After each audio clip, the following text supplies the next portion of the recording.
قاری Irfan Alhijazi islamic scholar official YouTube channel.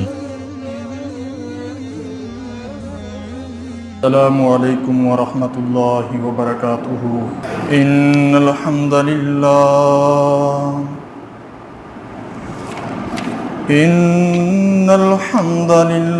نحمده ونستعینه ونستغفره ونعوذ باللہ من شرور انفسنا ومن سیئات اعمالنا من يهده الله فلا مضل له ومن يضلل فلا هادي له وأشهد أن لا إله إلا الله وحده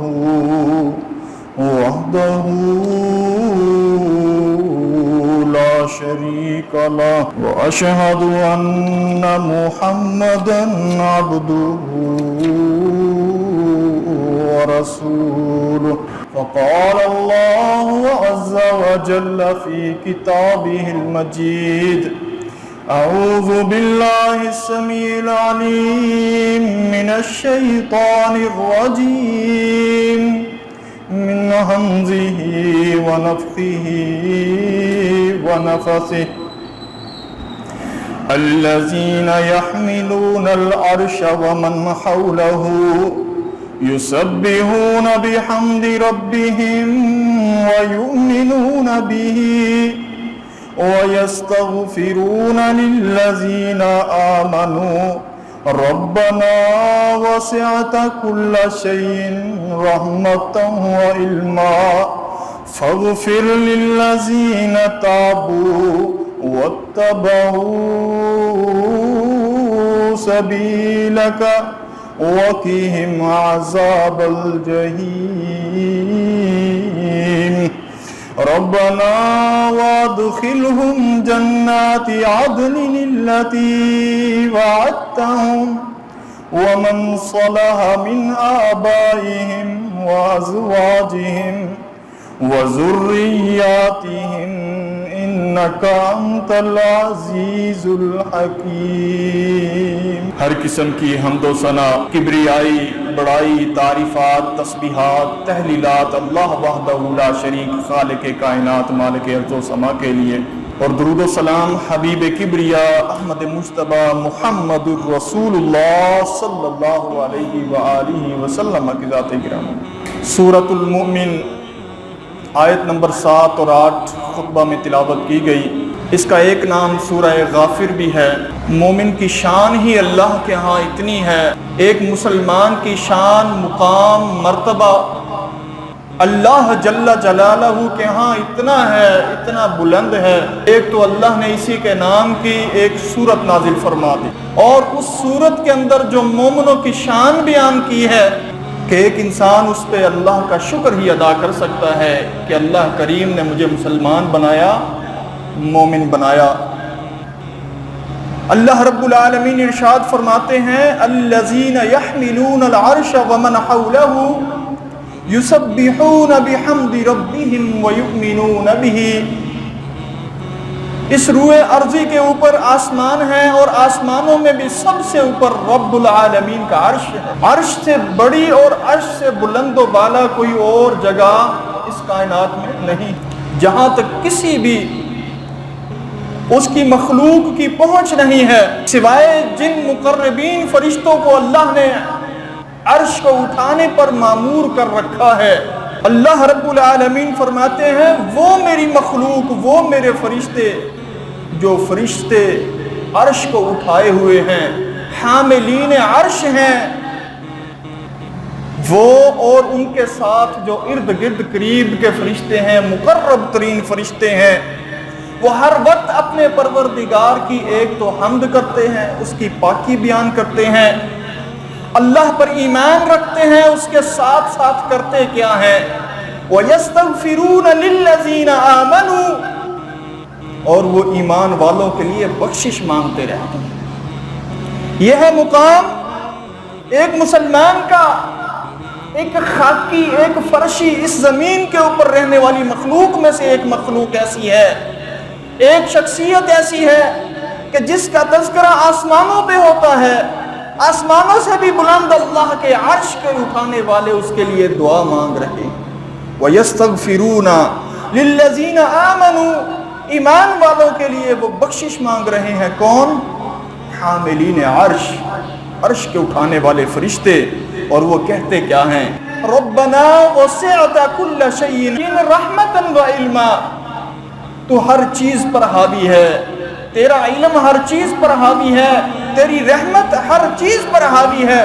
فاغفر للذین تابوا واتبعوا سبیلک، اے پروردگار ان مومنوں کو بخش دے، ان ایمان والوں کو بخش دے جنہوں نے توبہ کر لی ہے اور تیرے راستے پر چلنے کا عزم کر لیا۔ واتبعوا سبیلک وقہم عذاب الجحیم، اور انہیں جہنم کے عذاب سے بچا لے۔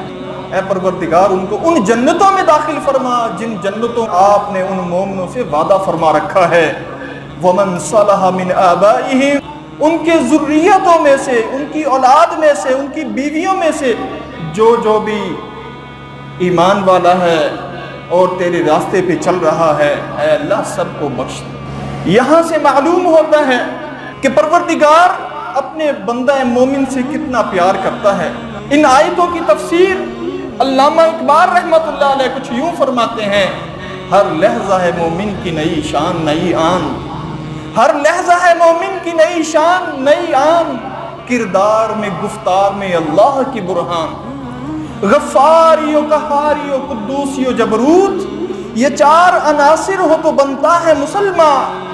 ہمسایہ جبریل امی بندہ خاکی، ہمسایہ جبریل امی بندہ خاکی، نہیں اس کا ٹھکانہ نہ بخارا نہ بدخشاں، چلتا مومن زمین پر ہے، تذکرہ اس کا آسمان پر ہوتا ہے، رہتا زمین پر ہے، دعائیں اس کے لیے عرش کی مخلوق، حاملین عرش، عرش کے اٹھانے والے فرشتے اس کے لیے ہر لمحہ بخشش کی دعائیں کر رہے ہیں۔ اس لیے ایک چیز ذہن میں رکھنی چاہیے کہ اس دنیا پر جو کچھ بھی ہے، جو چیزیں بھی ہمیں نظر آ رہی ہیں، وہ رب العالمین کا اپنے بندوں پر فضل ہے، کرم ہے، یہ اللہ کی نعمتیں ہیں۔ ما بکم من نعمت فمن اللہ، ایک ایک سانس جو ہم لے رہے ہیں، ایک ایک چیز جو نعمت ہم اللہ کی استعمال کر رہے ہیں، یہ سب کی سب کس کی عطا کردہ ہیں؟ اللہ تعالی کی۔ ان میں سے ایک چیز بھی بندے کی نہیں ہے، لیکن بندہ کبھی کبھار غلطی سے یہ سمجھنے لگ جاتا ہے کہ یہ اس کی محنت ہے، یہ اس کی کمائی ہے۔ یہ ساری کی ساری نعمتیں کس کی ہیں؟ اللہ کی۔ لیکن اس اللہ نے بندے سے پیار کرتے ہوئے اس شان سے عطا فرمائی ہیں اپنی یہ نعمتیں کہ بندے کو محسوس بھی نہیں ہونے دیا کہ یہ نعمتیں کس طریقے سے اللہ نے عطا فرمائی۔ کوئی مشقت بھی نہیں ہوئی، کوئی تکلیف بھی نہیں، اور جتلایا بھی نہیں کسی نعمت کے بارے میں رب العالمین نے۔ اتنی جو اللہ نے نعمتیں عطا فرمائی، حتیٰ کہ ایک سانس جو بندہ لیتا ہے اس کا بھی انسان شکر ادا نہیں کر سکتا۔ اگر سانس اندر نہ جائے بندہ بچ سکتا ہے، یہی سانس اگر اندر چلی جائے، سانس باہر نہ آئے، بندہ بچ سکتا ہے۔ تو یہ بھی کتنی بڑی نعمت ہے۔ ایک سانس کے اندر دو طرح کی نعمتیں آ گئیں، اس کا شکر ادا نہیں کر سکتا تو کسی اور نعمت کا بندہ رب کی شکر ادا کیسے کر سکتا ہے؟ اللہ فرماتے ہیں وَإِن تَعُدُّوا نِعْمَةَ اللَّهِ لَا تُحْصُوهَا، اگر تم رب کی نعمتوں کو شمار بھی کرنا چاہو تو شمار کر نہیں سکتے۔ اب یہ جاننا ہے ہمیں قرآن پاک کے ذریعے، حدیث کے ذریعے، فرمان رسول صلی اللہ علیہ وسلم کے ذریعے کہ اللہ کے ہاں سب سے بڑی اور عظیم ترین نعمت کیا ہے۔ اللہ کے ہاں سب سے عظیم ترین اور بڑی نعمت وہ دین ہے، اسلام ہے، ہدایت ہے، توحید ہے، ایمان ہے، جو بندہ اللہ پہ لے کے آتا ہے۔ اگر یہ والی نعمت بندے کو میسر ہے ایمان کی، توحید کی، اسلام کی نعمت، یہ نعمت میسر ہے تو باقی ساری نعمتیں اس کے لیے نعمتیں ہیں۔ اگر یہ ایمان کی نعمت بندے کے پاس نہیں ہے تو باقی ساری کی ساری جو نعمتیں ہیں وہ اس کے لیے ذلت کا سبب بن سکتی ہیں، اس کے لیے مصیبت بن سکتی ہے، اس کے لیے عذاب بن سکتی ہیں۔ ہم دیکھتے ہیں دنیا میں بہت سے لوگ اللہ کی نعمتوں کو استعمال کرتے ہیں، صبح شام ہم اللہ کی نعمتوں کو استعمال کرتے ہیں۔ اگر ہم نے نعمتیں استعمال کی، رب کا شکر ادا کر لیا تو یہ ہمارے لیے نعمت ہے، اس کا کوئی حساب نہیں۔ لیکن اگر ہم نے نعمت استعمال کی اللہ پر ایمان نہ لاتے ہوئے اور اس کا شکر ادا نہ کرتے ہوئے، ایمان نہیں ہے، تو یہ جو نعمتیں استعمال کر رہے ہیں، ایمان نہ ہو تو یہ ساری کی ساری نعمتیں ان کا حساب دینا ہے۔ اور حساب کبھی بندہ اللہ کا حساب دے سکتا ہے، پہلے ذکر کیا ہم ایک سانس کا حساب نہیں دے سکتے، تو کسی اور چیز کا کیا حساب دینا۔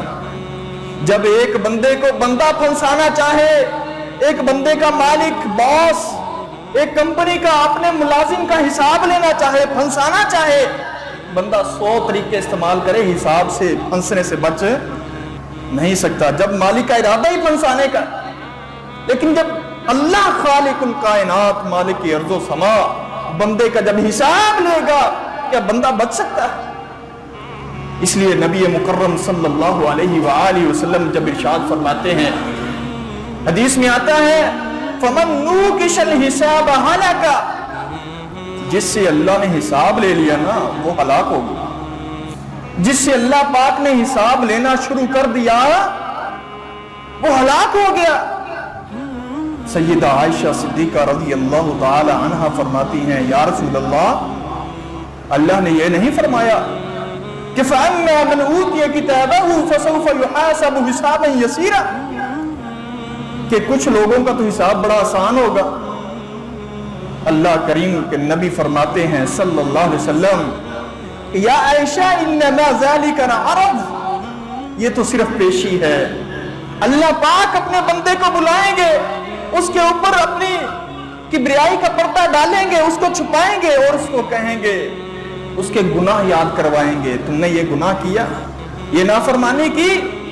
وہ بندہ جب اقرار کرے گا، اللہ فرمائے گا میں نے دنیا میں بھی ان پر پردہ ڈالے رکھا اور آخرت میں بھی ان پر پردہ ڈال دیا۔ اور اس کے ہاتھ میں اللہ رب العالمین دائیں ہاتھ میں اعمال نامہ پکڑا دیں گے، فَسَوْفَ يُحَاسَبُ حِسَابًا يَسِيرًا، یہ ہے حساب یسیر جس میں معافی ہی معافی ہے۔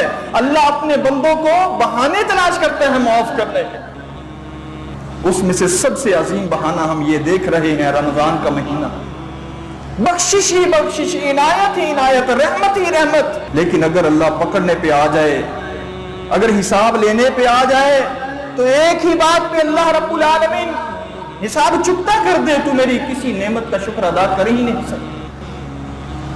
تو اللہ کی جو سب سے بڑی نعمت ہے وہ ہدایت ہے۔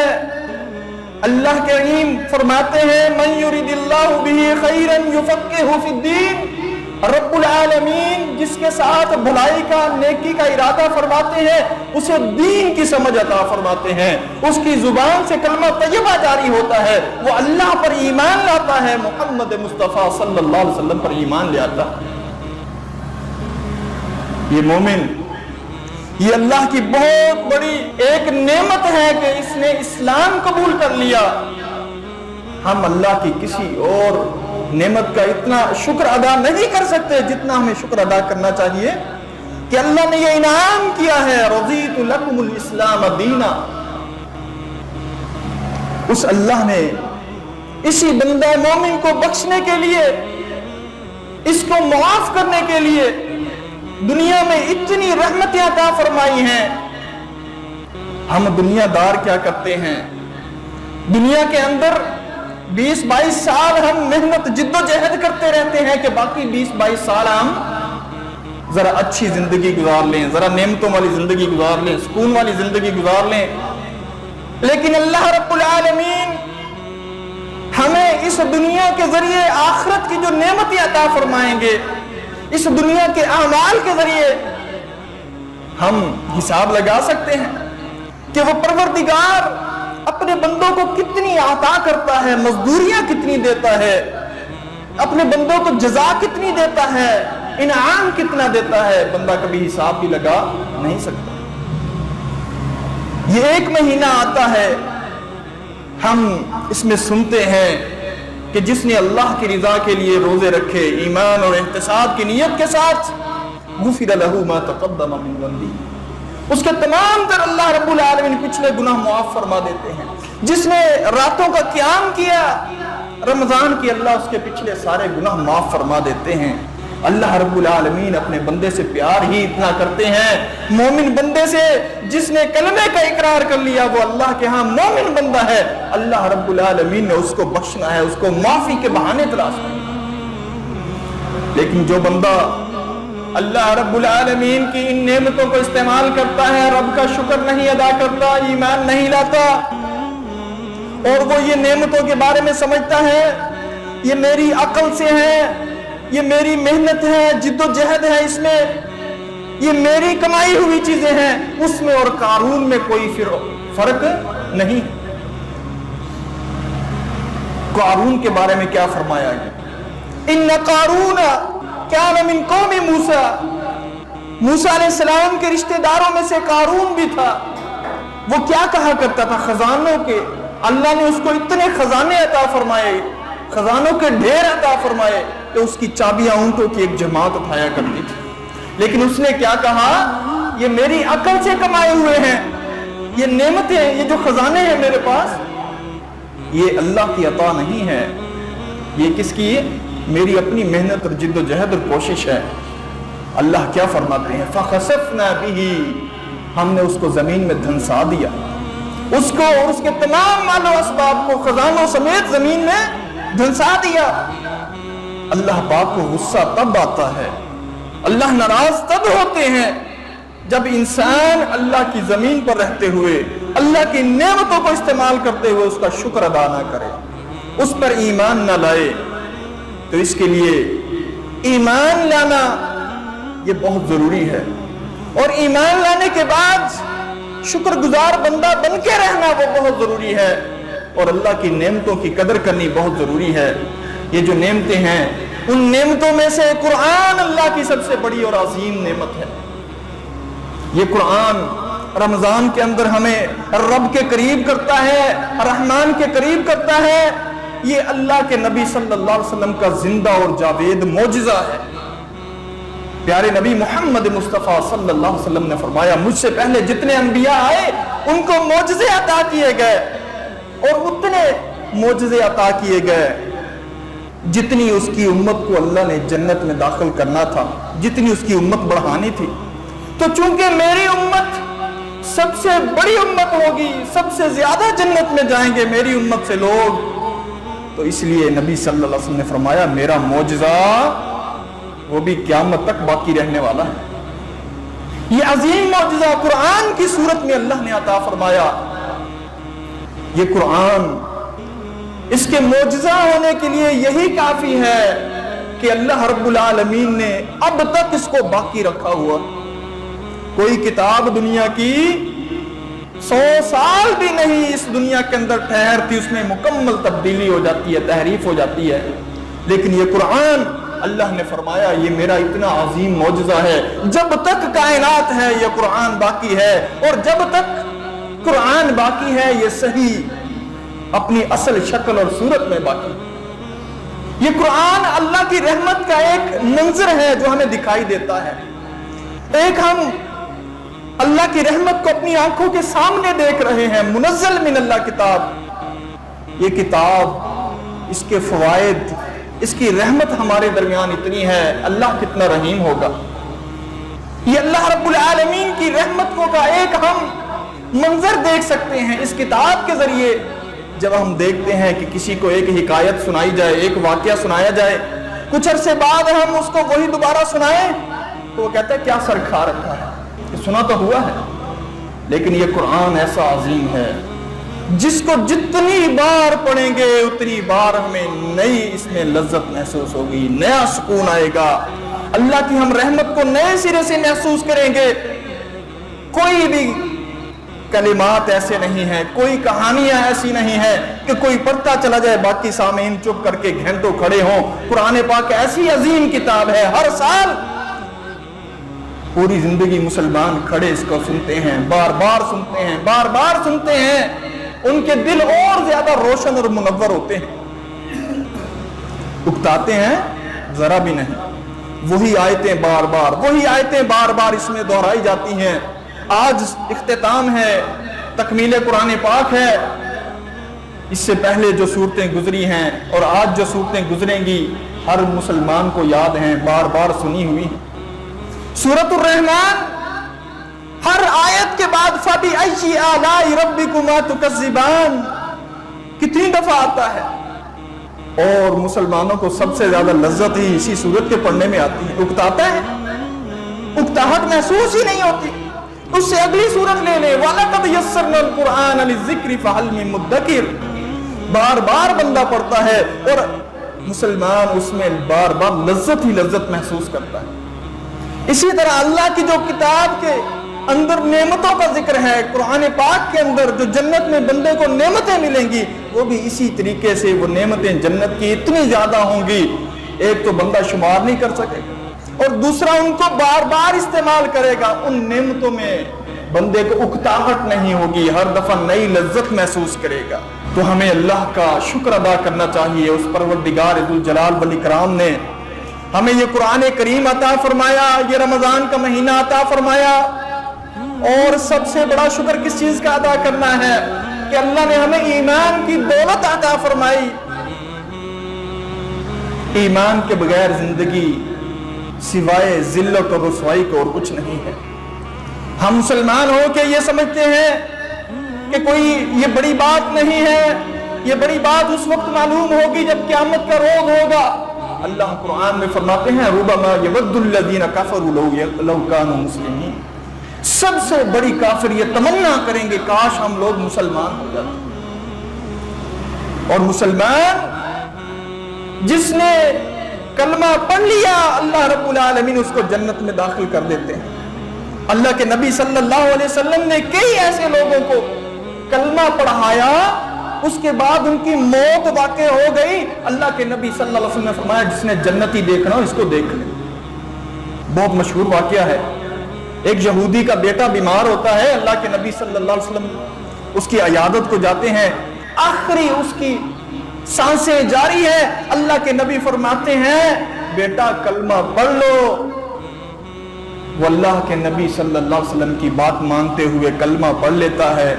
اللہ کے نبی صلی اللہ علیہ وسلم نے فرمایا شیطان پریشان ہو گیا کہ ایک اور انسان اس کے شکنجے سے بچ کے جنت میں چلا گیا۔ اس بچے نے کیا پڑھا تھا؟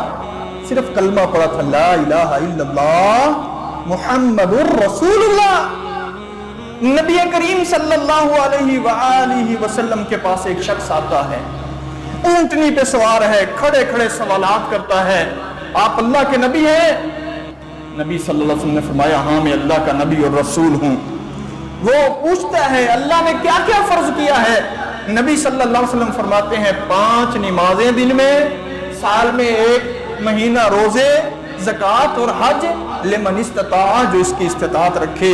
وہ کہتا ہے میں اللہ پر ایمان لاتا ہوں، آپ کو رسول مانتا ہوں، اور یہ جو فرائض اللہ نے میرے اوپر فرض کیے ہیں میں ان میں ذرا بھی زیادتی نہیں کروں گا، ذرا بھی کمی نہیں کروں گا۔ ابھی وہ جانے لگتا ہے، اس کا اونٹ ٹھوکر کھاتا ہے، وہ الٹا نیچے گرتا ہے، گردن ٹوٹ جاتی ہے۔ اللہ کے نبی صلی اللہ علیہ وسلم فرماتے ہیں جس نے جنتی دیکھنا اسے دیکھ۔ اس نے نمازیں پڑھی، روزے رکھے، کچھ بھی نہیں کیا، اللہ کے نزدیک اس کلمے کی وقت اتنی ہے، قدر و منزلت اتنی ہے۔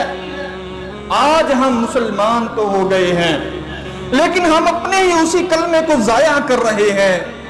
اس کی وجہ سے ہم نے دوسروں کو اسلام کے قریب کرنا تھا، ہم دوسروں کو کفر کے قریب کر رہے ہیں۔ ہم صرف اپنے آپ کو مسلمان سمجھ رہے ہیں اور دوسرے کو کہتے ہیں فلاں کافر ہو گیا، فلاں کافر ہو گیا، فلاں کافر ہو گیا۔ اللہ کے نبی صلی اللہ علیہ وسلم نے ایسی کوئی بات نہ کی نہ بتلائی۔ منافقین مدینہ جن کا